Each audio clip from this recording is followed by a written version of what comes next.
everyone. Welcome back to another video of Commerce Diary. Last video में हमने पढ़ा था कि कंज्यूमर राइट्स क्या होते हैं, जिसका लिंक मैंने इस वीडियो के डिस्क्रिप्शन बॉक्स में दे दिया है. If you have not seen that video then please go and check it out. इस वीडियो में हम जानेंगे कि कंज्यूमर की रिस्पॉन्सिबिलिटीज़ क्या क्या होती हैं.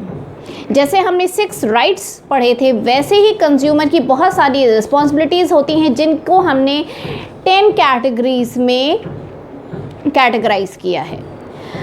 तो आइए चलते हैं that what are our responsibilities. पहली रिस्पॉन्सिबिलिटी है हमारी, consumer must exercise his right. अब इसे इस तरीके से समझते हैं, मान लीजिए आपको कोई कहीं पर कोई डिस्काउंट मिला है, आपको 20% डिस्काउंट मिला है. 20% डिस्काउंट मिला है यानी आपको 100 रुपये का सामान था, वो आपको 80 रुपये आपको पे करने हैं और 20 रुपीज़ की बचत कर रहे हैं. आपने कहा नहीं भाई, मुझे कोई 20% डिस्काउंट नहीं लेना है, जितना प्राइस है मुझे पूरा का पूरा प्राइस देना है. What does that mean? ये तो बेवकूफ़ी हुई ना. आप उस इंसान को समझदार कहेंगे जो 20% डिस्काउंट मिल रहा है फिर भी वो पूरे पैसे दे रहा है? नहीं कहेंगे ना. तो जब आप उससे समझदार नहीं कहेंगे जिसको ये हक़ मिल रहा था कि वो 20 रुपीज़ कम दे, तो फिर आप समझदार कैसे हुए अगर आप अपनी राइट्स को एक्सेस नहीं कर रहे हैं. तो सबसे बड़ी रिस्पॉन्सिबिलिटी ये है कि आप अपने राइट्स को एक्सेस करें. आप कोई सामान लाए, आपका वो सामान डैमेज निकल गया या कोई और बात हो गई, आप शॉपकीपर के पास नहीं गए. आपने कहा ठीक है, ये तो मेरी किस्मत में ही लिखा था कि मुझे ये टूटा फूटा ही सामान मिलेगा. What is this? नहीं, आपको जाना है शॉपकीपर से, तभी आपका right to be heard access कर पाएंगे. आप गए ही नहीं तो आपके राइट, आपने ना अपना राइट एक्सेस किया ना उसका कोई वॉयलेशन हुआ. तो it is your responsibility to access your right. Now next is file a complaint in an appropriate forum. अब जो मैंने लास्ट वीडियो में आपको एग्जांपल दिया था कि आपका जो प्रेशर कुकर है वो बर्स्ट हो गया. आपने कहा कि शॉपकीपर के पास जाएंगे, उससे बात करेंगे. शॉपकीपर के पास गए, उसने कहा नहीं भाई, हम तो सिर्फ बेचते हैं, we are only retailers, we have not manufactured this, so you go and talk to the manufacturer. आप मैन्युफैक्चरर के पास भी चले गए, उसने कहा कि भाई ये जो सीटी वाला पार्ट है ये तो आउटसोर्सिंग हमने करवाया था. अब आप सबके पास गए, किसी के पास आपको कोई रिजल्ट मिला नहीं. आपने कहा छोड़ो हटाओ, 10 जगह चक्कर काटेंगे, इससे बेहतर है कि अपना घर में आराम से बैठो, दूसरा प्रेशर कुकर ले आएंगे, इतने थके कभी यहाँ कभी वहाँ कभी. नो, अगर आपकी बात को सुना नहीं गया है, so it's your duty, it's your responsibility to file a complaint against that, against that person, against that organization, against that institution, whatever is your case. अच्छा, एज अ कंज्यूमर ये आपकी ड्यूटी है कि अगर सीटी वाला पार्ट फटा है तो सिर्फ आप वही बताएंगे. ये नहीं बताएंगे कि जब मैं घर ले जा रहा था तो रास्ते में ही वो बस्ट हो गया था. मतलब एग्जैजरेट करके आपको कंप्लेंट नहीं करनी है. You should be true to your words. आपको वही बताना है जो एग्जैक्टली हुआ है आपके साथ. और बात चाहे छोटी लॉस की हो या बड़े लॉस की हो, आपको कंप्लेंट फाइल करना है, ताकि क्योंकि ये आपकी रिस्पॉन्सिबिलिटी है. अगर आप कंप्लेंट फाइल नहीं कर रहे हैं तो यानी आप अपनी रिस्पॉन्सिबिलिटीज़ पूरी नहीं कर रहे हैं. तो फिर आपको राइट्स क्यों दिए जाएं जब आपको रिस्पॉन्सिबिलिटी नहीं फुलफिल करनी है. नेक्स्ट है बाय ओनली स्टैंडर्डाइज्ड प्रोडक्ट्स.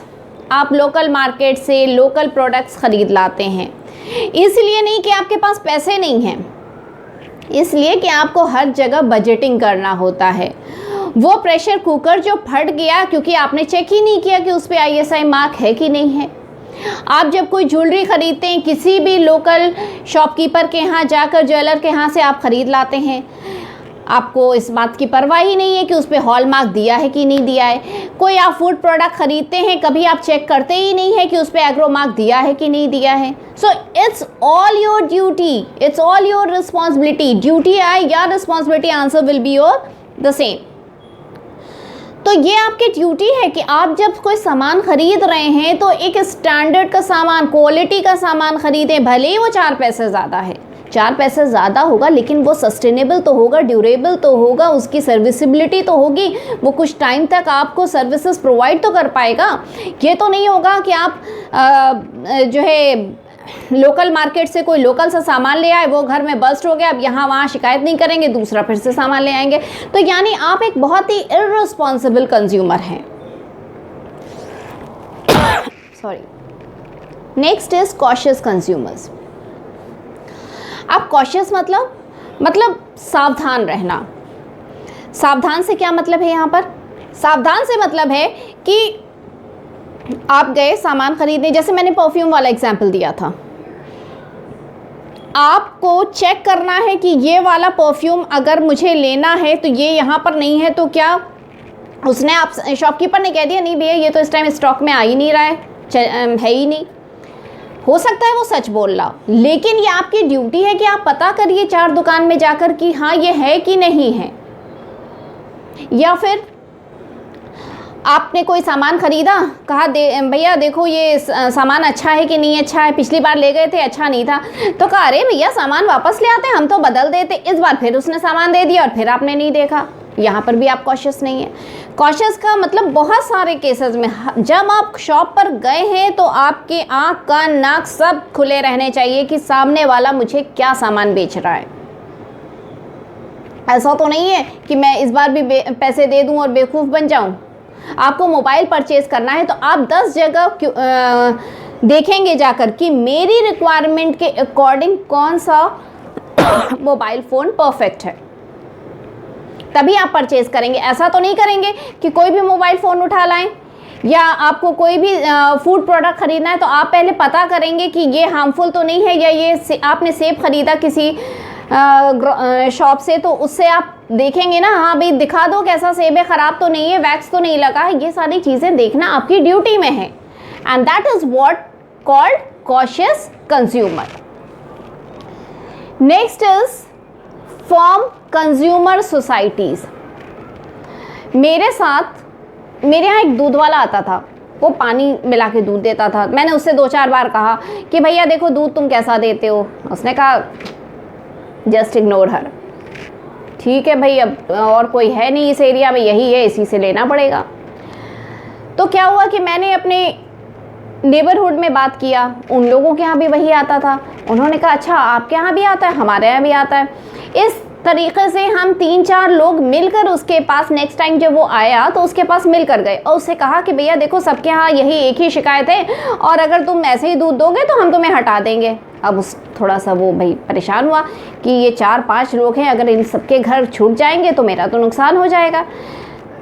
तो फॉर्म कंज्यूमर सोसाइटीज़, एक अकेले की आवाज़ दबी होती है, लेकिन वही जब ग्रुप में फॉर्म हो जाता है तो उनकी आवाज़, उनकी बात को सुना जाता है। इसलिए try to form consumer societies in your locality wherever you are residing. जहाँ भी आप रह रहे हैं वहाँ पर कंज्यूमर सोसाइटीज़ को फॉर्म करने की कोशिश किया करें, ताकि अगर कोई आपके साथ कोई गलत कर रहा है, कोई सेलर, कोई डिस्ट्रीब्यूटर, तो उसके खिलाफ आप मिलकर आवाज़ उठा सकें। नेक्स्ट है आपका रिस्पेक्ट एनवायरनमेंट। आपको ऐसे प्रोडक्ट्स को परचेज नहीं करना चाहिए या फिर उनकी परचेजिंग को डिस्करेज करना चाहिए जो कि एनवायरनमेंट फ्रेंडली नहीं है। आजकल हम सब जानते हैं, there is no need to mention any example कि कौन से ऐसे प्रोडक्ट्स हैं जो एनवायरनमेंट को हार्म कर रहे हैं और कौन से ऐसे प्रोडक्ट्स हैं जो एनवायरनमेंट को हार्म नहीं कर रहे हैं।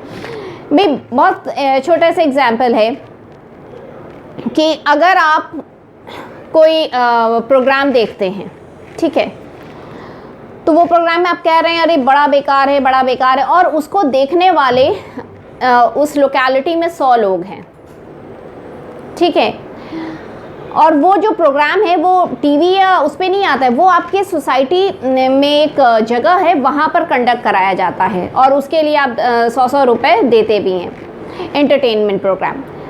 तो सबने कहा, 100 लोगों में से 98 लोगों ने कहा कि नहीं भाई ये तो प्रोग्राम बहुत बेकार है और हम नहीं जाएंगे।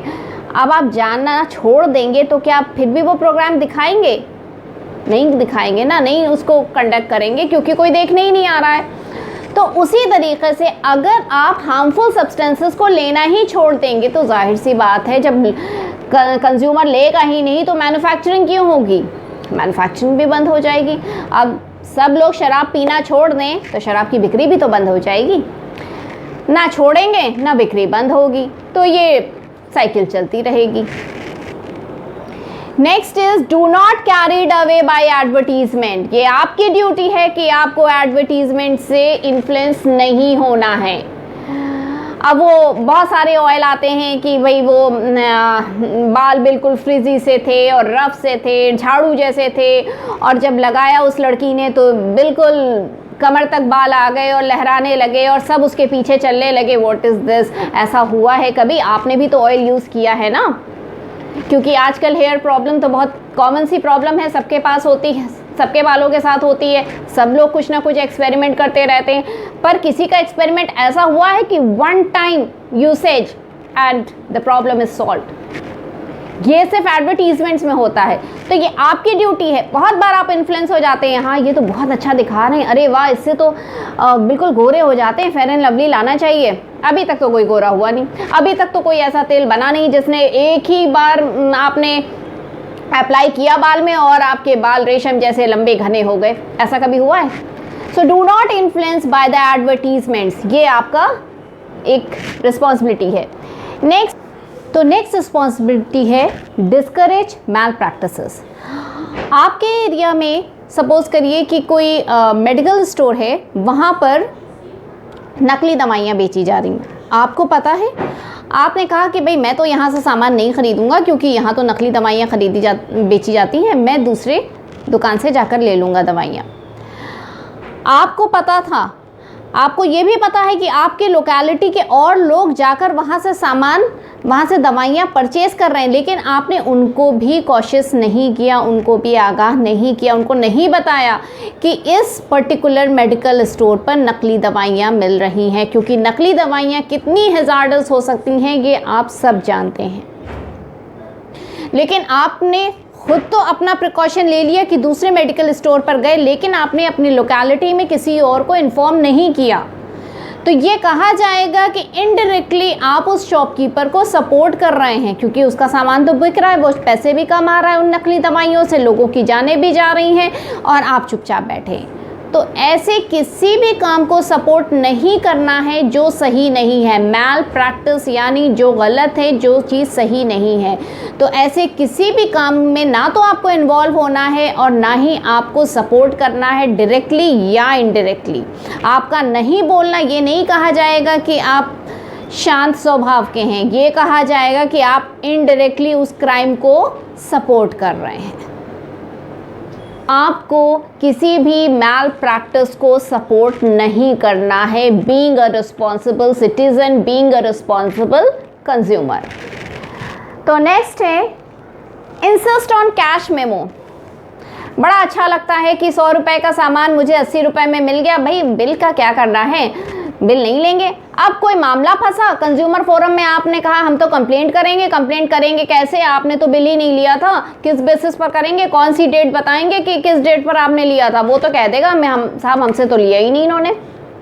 तो आप क्या कर लेंगे? तो ज़रा से पैसे बचाने के लिए आप कैश मेमो लेते नहीं हैं। कैश मेमो लेना, जितनी कोशिश हो सके आपको कैश मेमो लेना चाहिए, ये भी आपकी एक ड्यूटी है या रिस्पॉन्सिबिलिटी है, being a responsible citizen and being a responsible consumer. ये नहीं कि आपने जो है कहा कि ठीक है 100 रुपये का सामान है, मुझे ये तो 80 में देगा, कैश मेमो नहीं देगा, या फिर कच्ची रसीद समझते हैं जिसमें प्रिंटेड नहीं होता है, बस वो हैंड रिटन किसी सादे से पेपर पे लिख के दे देता है कि 100 रुपये का सामान 100 रुपये लिख दिया, पे हो गया, तो इसे कच्ची रसीद कहते हैं। उसका भी कोई वैलिड प्रूफ में कंसिडर नहीं होती है। अगर आप उसको कभी क्लेम करें तो वो क्लेम नहीं की जा सकती है, क्योंकि ना उस पर कंपनी का कोई नाम होगा, ना किसी का साइन होगा, ना कोई अथॉरिटी का सिग्नेचर होगा, so it's not valid. Next is awareness. ऐसे तो मैंने अपनी लास्ट वीडियो में भी बताया था कि गवर्नमेंट टाइम टू टाइम बहुत सारे अवेयरनेस प्रोग्राम्स कंडक्ट करा रही है, जैसे जागो ग्राहक जागो। लेकिन अगर आपको खुद अवेयर रहना है तो आपको जहाँ से भी हो सके आपको अपने राइट्स से रिलेटेड इंफॉर्मेशन खुद भी इकट्ठी करनी चाहिए, खुद अवेयर रहना चाहिए कि कोई अमेंडमेंट, जैसे कंज्यूमर प्रोटेक्शन एक्ट जब आया था तो 1986 था, उसमें ई कॉमर्स को इंक्लूड नहीं किया गया था। लेकिन जब 2019 आया तो उसमें ई कॉमर्स को इंक्लूड कर लिया गया। अब ये बात आपको पता ही नहीं है। तो कंज्यूमर से रिलेटेड या अपने से रिलेटेड जितने भी आपके राइट्स हैं वो आपको पता होने चाहिए। क्या फंडामेंटल राइट्स अपने जानते हैं? नहीं जानते। जानते भी हैं तो वो सिर्फ आपने रट लिया है बस। फंडामेंटल राइट्स भी कितने ऐसे सिटीजन्स हैं जो यूज़ ही नहीं करते, तो उसी तरह लोग कंज्यूमर राइट्स भी यूज़ नहीं करते। तो आप अपने राइट्स भी यूज़ कीजिए और अपनी रिस्पॉन्सिबिलिटीज़ को भी पूरी तरह निभाइए if you want to become a good citizen. और अगर मेरा वीडियो आपको पसंद आ रहा है तो please like, subscribe and share commerce diary. Thank you.